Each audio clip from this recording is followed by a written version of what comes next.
merupakan kelanjutan dari materi yang sebelumnya, dan dimana di akhir presentasi ini kita nanti bersama-sama akan langsung ke e-learning kita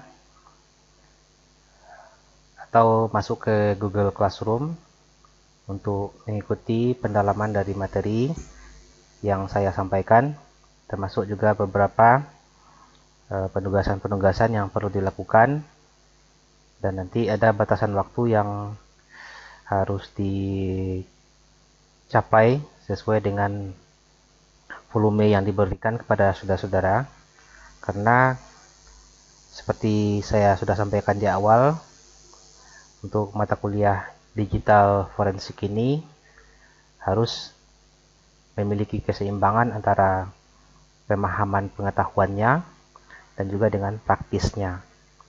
Untuk praktis, ada beberapa software yang sudah saya sampaikan, baru beberapa jenis software yang sudah saya sampaikan, dan sesungguhnya itu softwarenya ada yang pure beroperasi di Windows dan ada yang pure beroperasi di basis Linux atau dapat beroperasi di kedua jenis sistem operasi. Nah, kemudian dilihat dari sisi penggunaan dari aplikasi, itu ada aplikasinya yang free atau bebas untuk digunakan, gratis, dan ada juga aplikasinya yang berbayar. Nah, tentu saja dari seluruh software-software yang digunakan tersebut, saudara-saudara harus mencari informasi, harus mendalami informasi terkait sifat-sifat dari masing-masing software tersebut. Misalnya ada software A, ia memiliki kemampuan apa-apa saja, itu harus saudara cari tahu dulu, sehingga saudara nantinya akan mengetahui sampai sejauh mana software tersebut memiliki kemampuan untuk beroperasi. Tentu ada batasan-batasan kemampuannya. Untuk tipe kasus yang seperti apa, untuk masalah yang seperti apa, itu yang perlu digali terlebih dahulu. Sama halnya juga dengan kita membawa atau mengemudikan kendaraan, sepeda motor misalnya. Tentu dari masing-masing jenis kendaraan tersebut, kita harus kenali dulu panel-panel apa saja yang dimiliki oleh kendaraan tersebut, sehingga kita tahu kemampuan kendaraan itu seperti apa. Misalnya ada kendaraan itu yang pakai kopling, ada yang nggak pakai kopling, atau ada yang otomatis misalnya. Nah, kemudian termasuk juga apa panel-panel yang ada di kendaraan tersebut, karena dari masing-masing kendaraan yang kita gunakan tersebut pasti memiliki keunikan-keunikan tersendiri. Sama juga halnya dengan software-software yang sudah saya sebutkan tadi. Nah, tentu saja dalam hal ini sebelum saudara menggunakan software itu, langkah awalnya itu saudara tentu harus mendapatkan software itu dulu. Setelah saudara mendapatkan software tersebut, saudara mengeksplorasi software tersebut memiliki kemampuan apa-apa saja yang bisa dilakukan dengan software tersebut. Untuk kasus yang seperti apa saja, itu mesti saudara harus dalami di awal terlebih dahulu. Nah, tentu saja di sini juga saya perlu juga sampaikan bahwa setidaknya saudara mampu mengoperasikan software tersebut berdasarkan kasus yang saudara miliki. Kemudian juga saudara mampu mengkombinasikan software-software tersebut. Artinya keterbatasan dari satu buah software aplikasi mampu ditutupi oleh aplikasi-aplikasi yang lainnya. Jadi ada beberapa kombinasi yang perlu dilakukan. Intinya bahwa kita hanya mampu untuk mendalami atau memiliki keahlian di bidang digital forensik ini butuh jam terbang, butuh praktek lebih banyak. Kemudian juga hal yang terpenting adalah saudara harus mengetahui secara persis mesin yang saudara gunakan atau laptop yang saudara gunakan. Nah, berapa memorinya? Nah, jadi nanti tolong dicek itu komputer saudara memorinya berapa, RAM-nya berapa. Itu harus saudara ketahui secara persis. Kemudian saudara juga tahu apa sistem operasi yang saudara gunakan. Kemudian sudah mulai mendalami untuk mempelajari tentang registry dari, kalau Anda pengguna Windows misalnya, Anda dalami, Anda buka itu registry-registrinya itu. Nah, ada kalanya nanti saudara mampu masuk ke dalam registry itu, melakukan modifikasi seperlunya. Namun bila saudara melakukan hal seperti ini, saya sangat merekomendasikan agar saudara mempersiapkan restore point-nya ya. Restore point di Windows kan ada tuh restore point-nya. Bila mana saudara melakukan kesalahan dan berdampak nanti terhadap mesin saudara atau ke kinerja laptop saudara, bisa aja ada fungsi yang berhenti misalnya karena saudara kotak-atik itu registrinya, maka saudara dapat memulihkannya dengan memfungsikan file yang atau registry yang sudah disimpan tadi, atau restore point-nya bisa dipulihkan kembali. Jadi seperti itu.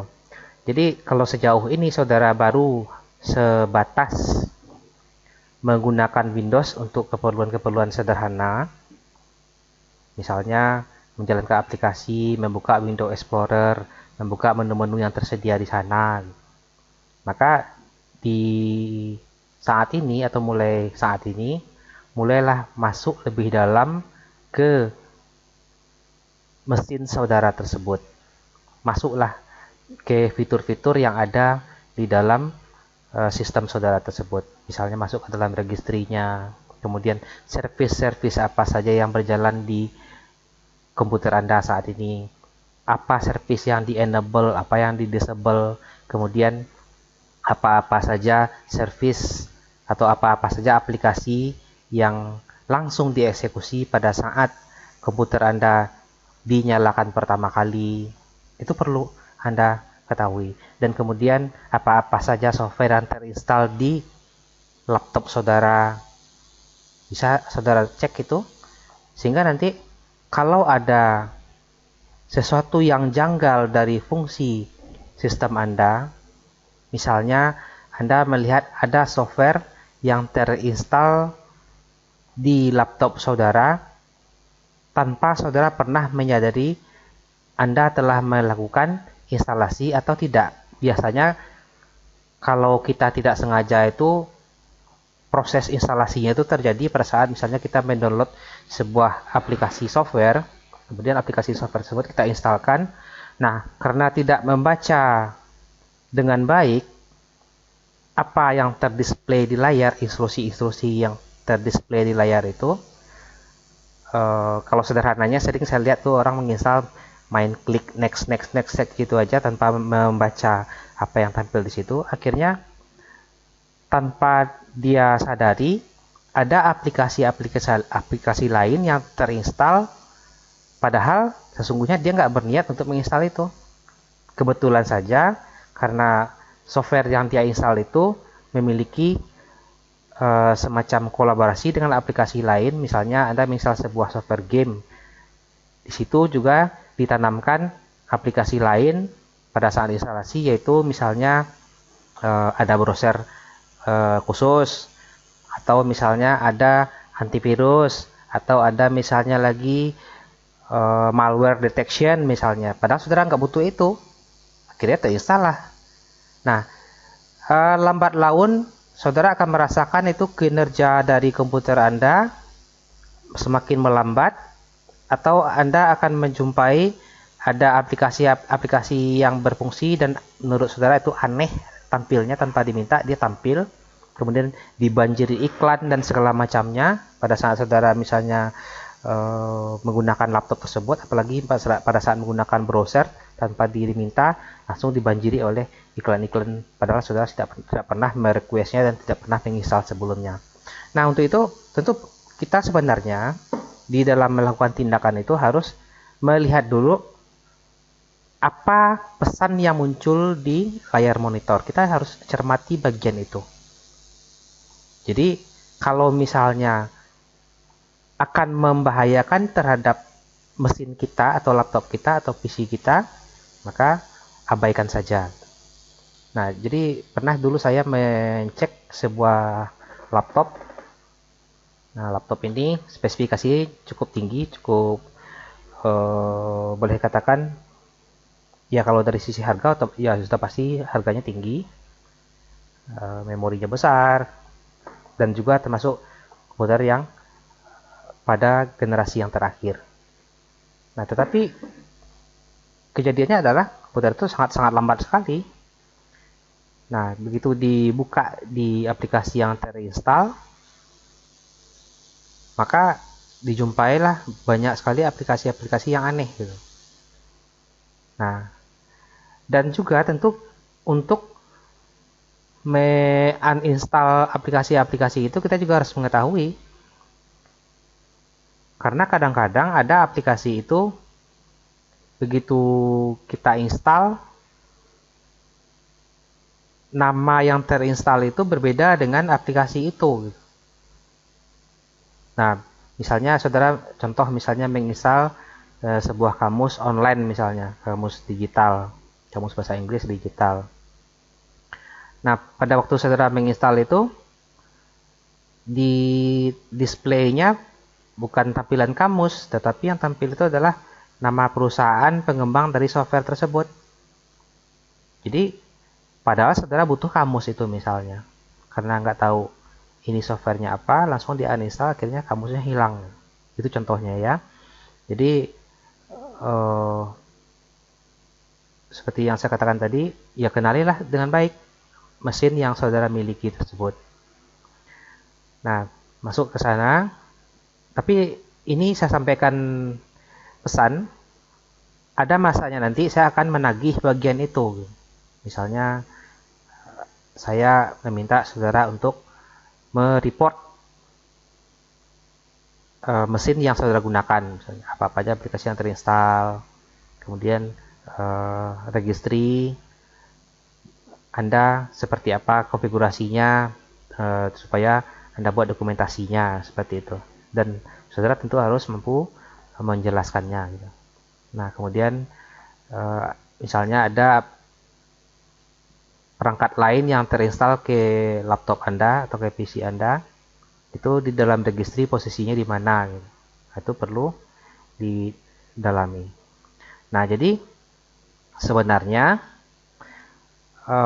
aplikasi-aplikasi contoh lah misalnya seperti antivirus misalnya. Nah, contohnya antivirus, bila mana antivirus tersebut misalnya pada sistem Anda ada merubah nilai registry tertentu, maka biasanya antivirus akan memulihkan ke kondisi semula dari registry tersebut. Biasa kan seperti itu. Jadi kalau virusnya datang, nilai registrinya berubah, misalnya nilainya tadi 1 diubah jadi 0 misalnya, tentu terjadi gangguan. Nah, maka untuk itu antivirusnya tentu akan memulihkan ke nilai yang seharusnya. Nah, dikembalikan ke nilai yang seharusnya. Nah, seperti itulah cara kerja antivirus. Dan itu sebenarnya, contoh kalau seperti di registry itu, kita sebenarnya bisa melakukan dengan memeriksa registry itu. Tetapi tentu kita memiliki keterbatasan pengetahuan dalam melacak apa-apa saja yang berdampak di registry akibat virus tersebut. Nah, bagi yang tahu, maka dia tidak butuh antivirus sebenarnya. Dia akan memeriksa registry tersebut satu persatu. Kuncinya tentu harus paham dengan registry yang ada di laptop Anda atau di PC Anda tersebut. Nah, kalau misalnya Anda memiliki itu, ya otomatis antivirus itu Anda tidak perlukan. Nah, sementara yang antivirus itu dibuat berdasarkan algoritma yang ada di dalam registry tersebut, sehingga user dengan mudah saja satu klik tombol langsung bisa memulihkan sistemnya, dinormalkan kembali, karena ada yang berubah oleh virus, dipulihkan ke nilai semula. Nah, jadi pada dasarnya antivirus dibuat dengan cara seperti itu. Oke, jadi saudara-saudara, saya lanjut untuk mereview bagian selanjutnya.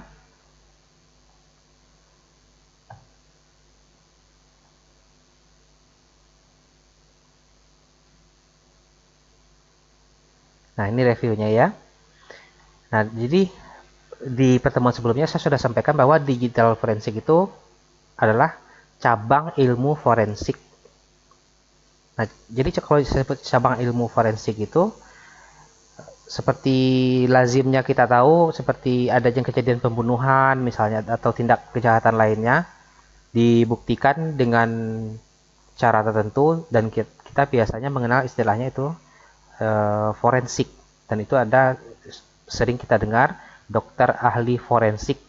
Jadi dokter tersebut mampu dengan pengetahuannya untuk memberikan informasi seseorang itu, misalnya seseorang itu apakah terkena benda tumpul, terkena sayatan benda tajam, keracunan, dan segala macamnya itu dapat diketahui oleh ahli forensik. Nah, intinya bahwa ilmu forensik itu berawal dari sebuah pengetahuan ilmiah. Jadi nggak reka-reka, tapi pengetahuan ilmiah. Ada ilmunya yang diketahui atau yang dipelajari untuk bisa melakukan tugas tersebut.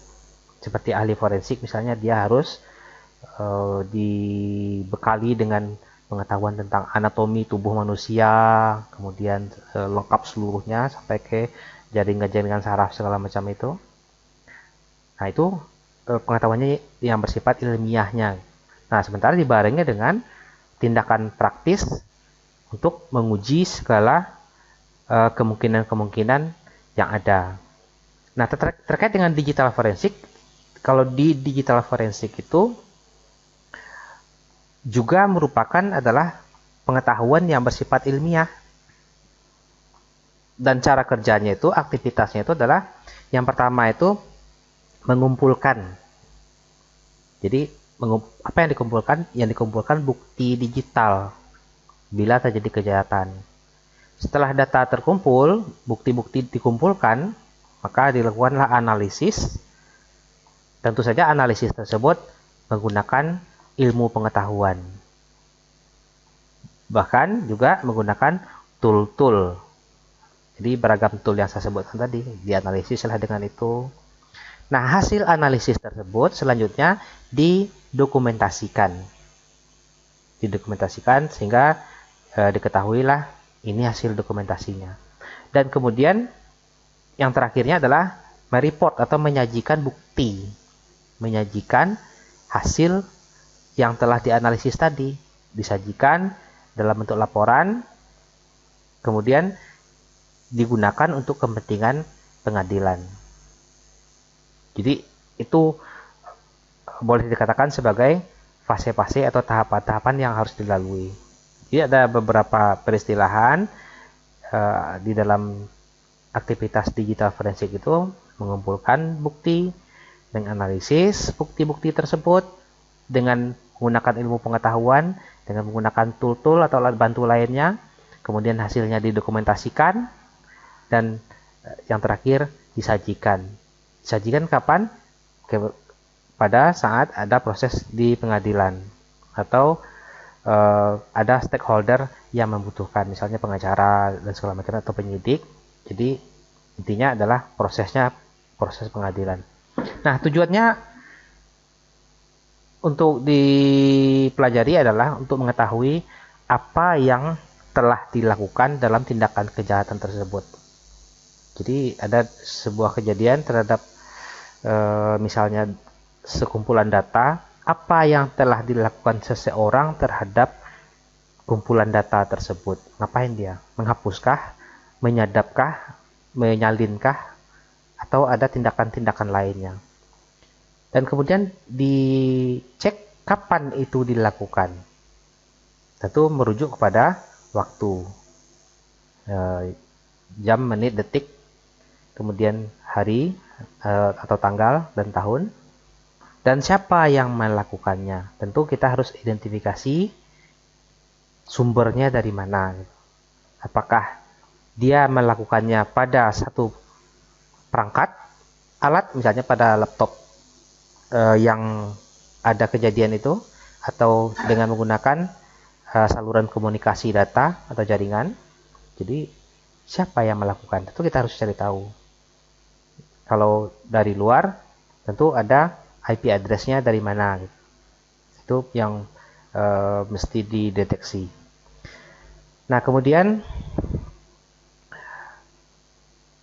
bisa lebih jauh lagi diidentifikasi perangkat apa yang dia gunakan.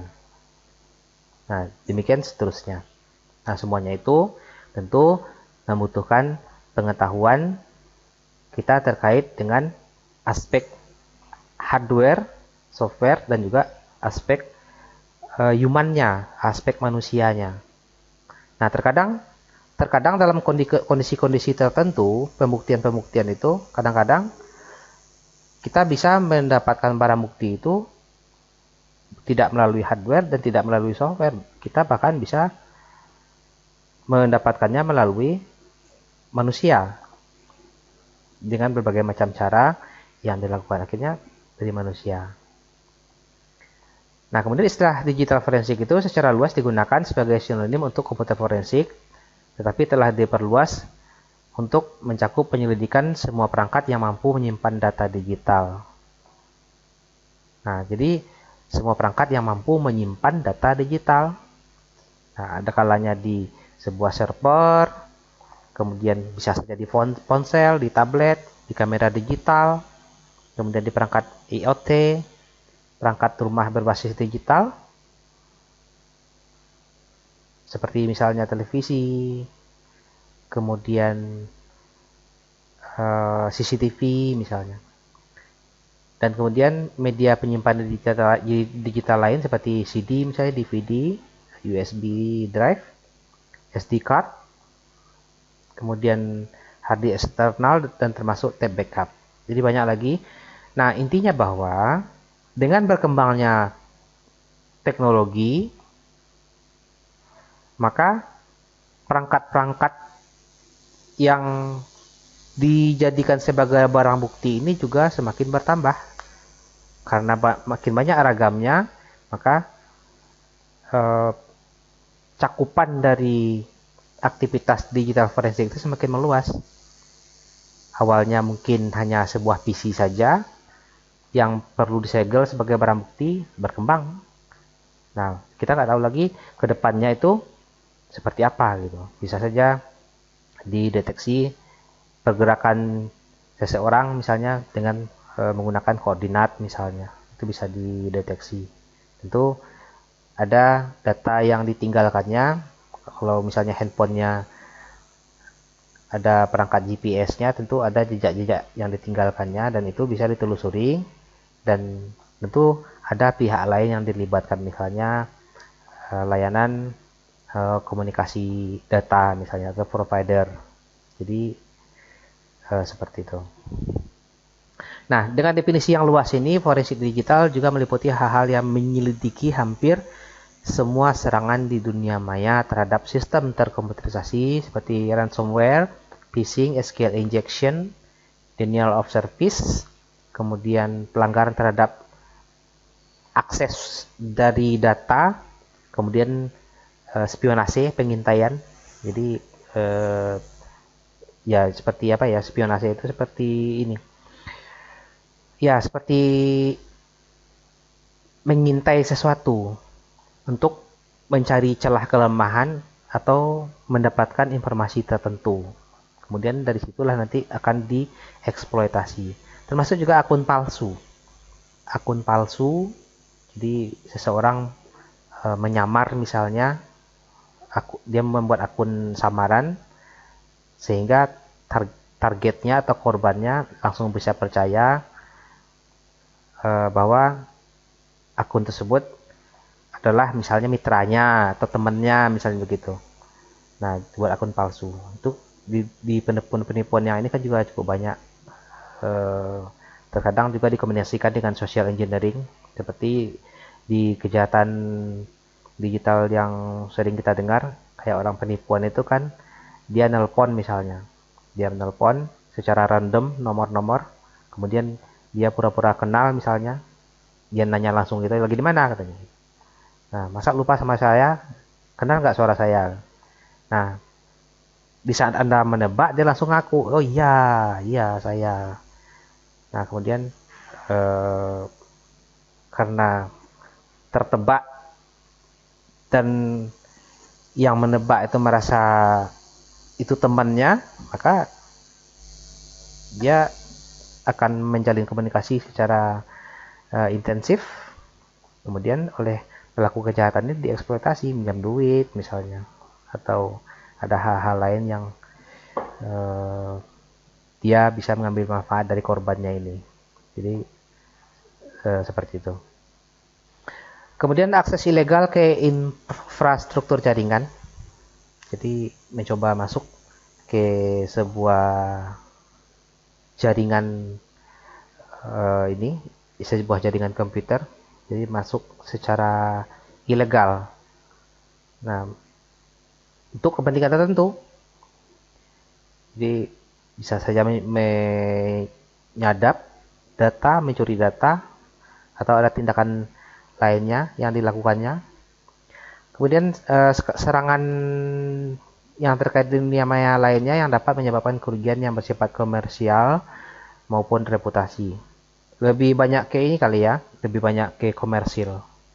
Misalnya data perusahaan yang dicuri, kemudian akun atau rekening seseorang yang dieksploitasi, nah, seperti itu.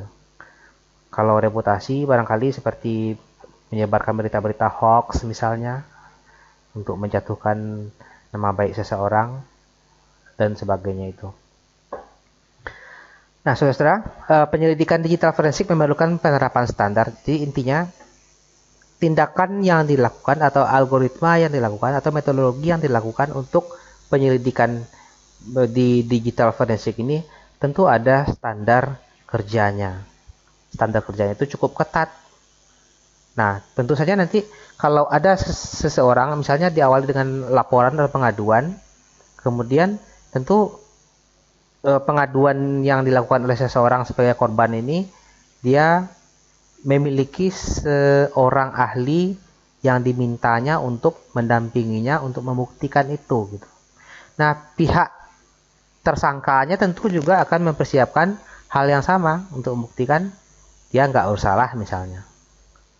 Jadi kalau misalnya korban membuat laporan dengan data tertentu dan diuji dengan cara tertentu, tentu untuk pembuktiannya itu atau pihak yang dijadikan tersangka ini tentu harus mengkonternya. Nah, nanti baru pengadilan yang memutuskan nantinya. Nah, tentu standarnya harus sama, alat ujinya juga harus sama, jadi jangan sampai ada perbedaan. Karena kalau ada perbedaan, besar kemungkinan ada bisa saja terjadi perbedaan hasil gitu. Jadi untuk ngetesnya ya sama, alat ujinya sama, dengan timbangan yang sama. Nah, termasuk memperoleh data baik statis maupun volatile. Jadi ada data yang bersifat statis atau ada juga data yang bersifatnya volatile.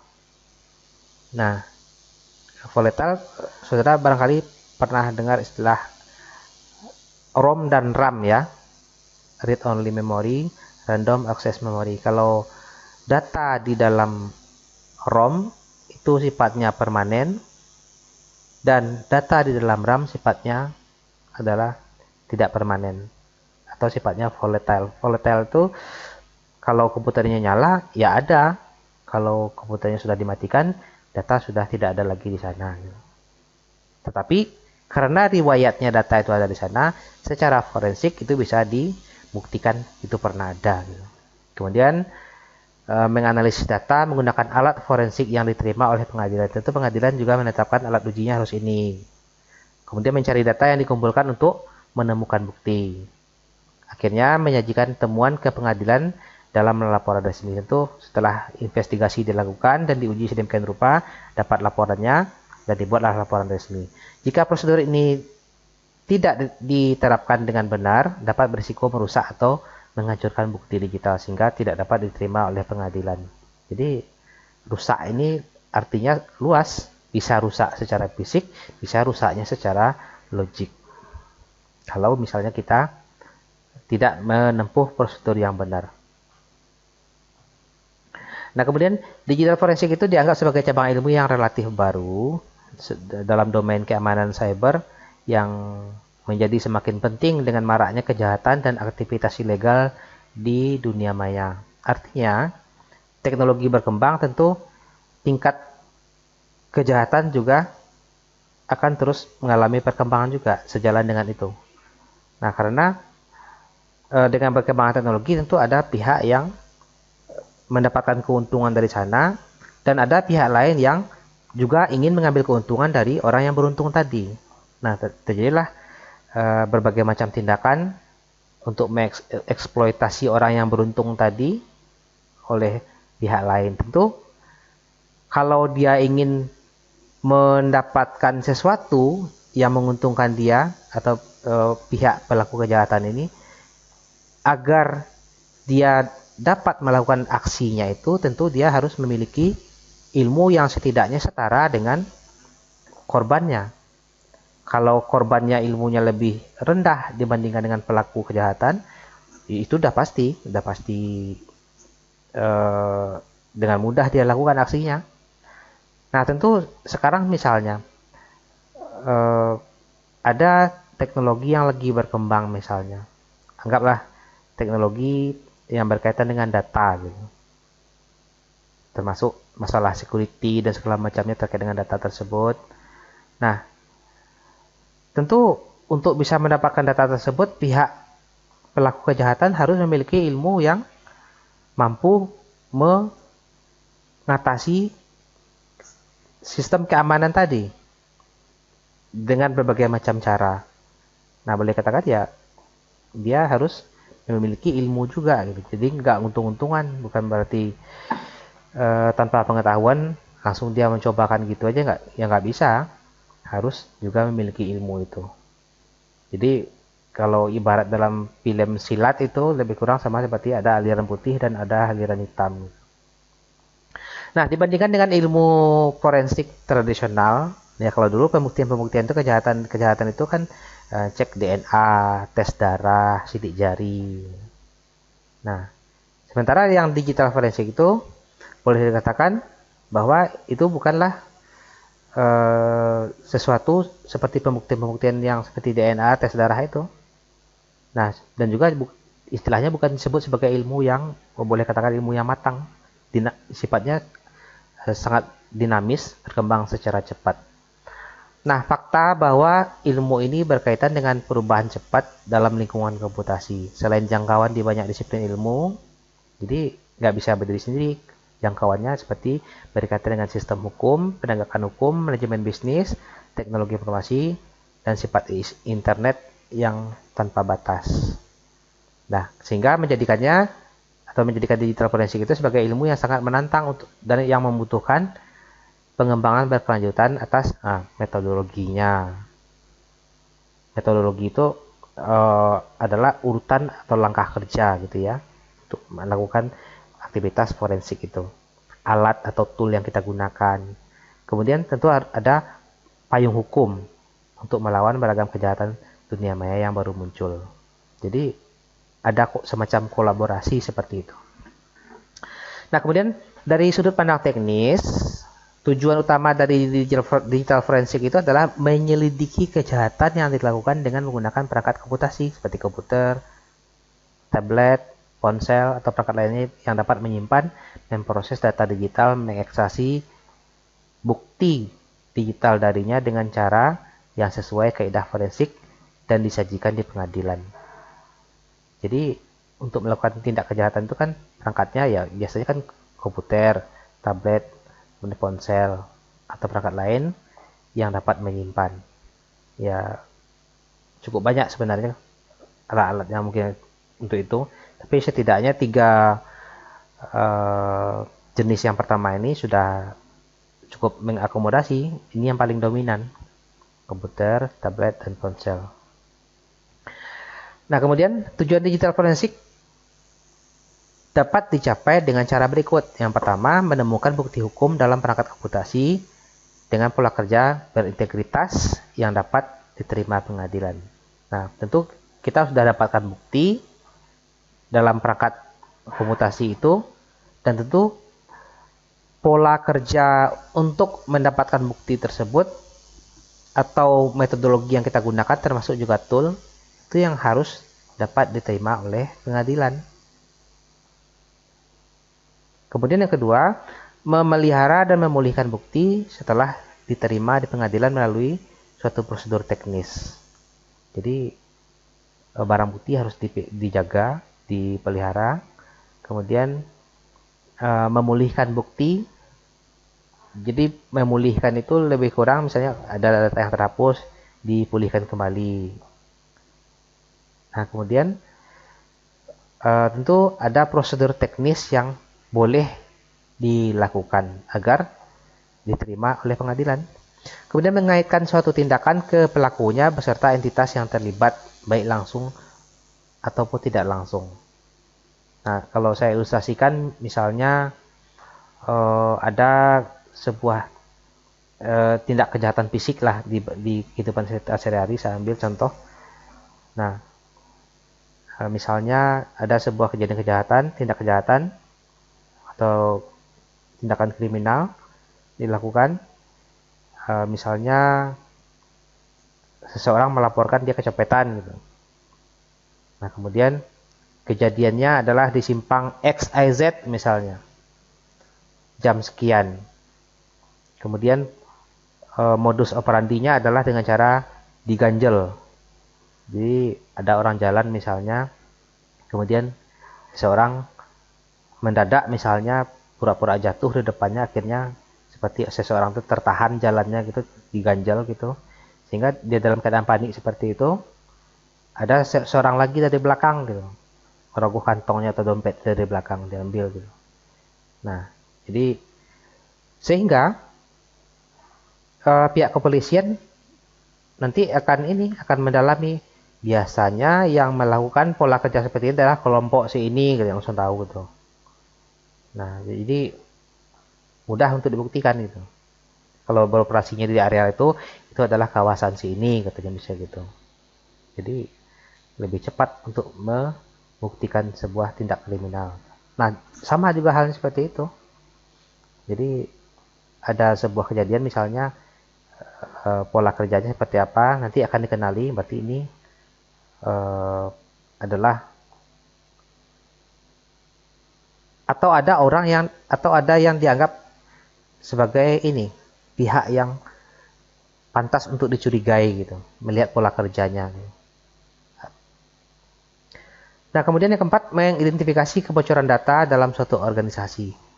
Jadi ada data misalnya yang ini, yang boleh dikatakan terpapar sedemikian rupa, atau data yang terpapar ke publik, atau data yang hilang. Nah, atau ada ide-ide dari suatu organisasi yang digunakan oleh kompetitornya misalnya. Jadi itu bisa dibuktikan. Kemudian mengakses kemungkinan kerusakan yang terjadi selama kejadian pelanggaran. Jadi setelah kita mendapatkan barang bukti tersebut, ya tentu harus barang bukti tersebut dijaga sedemikian rupa. Nah, potensi-potensi yang akan menurunkan kualitas dari barang bukti tersebut tentu kita harus antisipasi. Kemudian menyajikan hasil laporan formal yang sesuai untuk disajikan di pengadilan. Tentu ada standarnya. Kemudian memberikan panduan keterangan ahli di pengadilan. Jadi nanti pada saat ahli memberikan kesaksian di pengadilan, tentu harus diberikan panduannya, sehingga bahasa yang digunakan itu dapat dipahami oleh pihak yang berkepentingan, seperti misalnya pengacara, jaksa, dan hakim. Nah, jadi seperti itu. Nah, demikian sekilas saudara-saudara untuk pendalaman materinya. Langsung saja kita ke dalam aplikasi e-learning. Sampai ketemu lagi.